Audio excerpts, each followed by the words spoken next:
Archive. Object 0. File 07 C. Access status. Granted. I have seen this city, and I'm still not sure I came back from it completely. We called it by many names: the Silent Zone, the Empty Megalopolis, the Necropolis. But none of them were right, because the dead do not wait, and this city, it was holding its breath. Imagine Chicago: streets, skyscrapers, subways, a million windows, and an absolute vacuum. No wind, no birds, no distant engines. The silence there is not just the absence of sound, it is dense, pressing. So heavy that you want to scream just to make sure you still exist. Traffic lights kept changing colours. Billboards invited people to sales. Lights were on in the windows. But there were no people, no bodies, no signs of struggle. In cafes, cups of coffee stood on tables, above which no steam had risen for 40 years. It felt like we were late by a single second, as if everyone had just stepped into the next room and was about to return.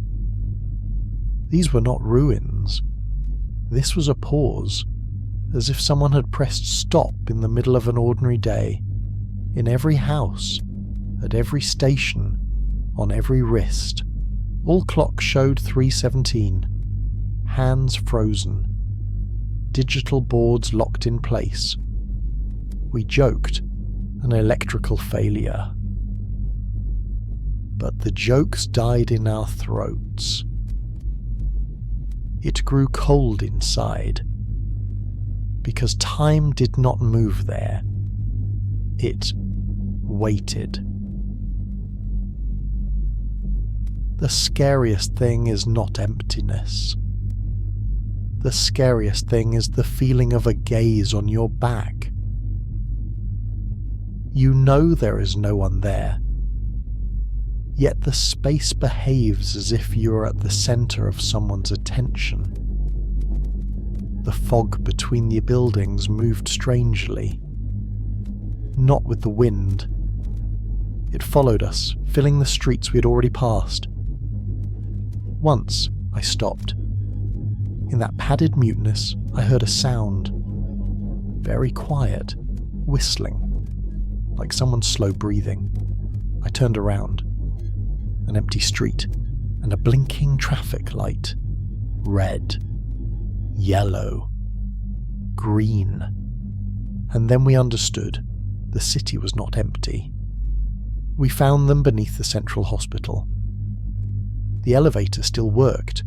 It took us down to a level that did not exist on any map. And there was a second city. Endless rows of capsules, thousands, tens of thousands. Inside, people. They were not dead. The instruments showed hearts beating once a minute, brains active. They were not aging. They were simply sleeping. The entire city. All of its people had gone underground to dream. We connected to one capsule. Just for a moment. Just for a fraction of a second. The interface transmitted an image. I saw the same city, but it was different, flooded with golden light, alive.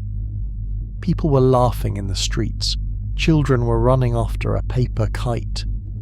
The sky was so blue, the kind of blue that does not exist in reality.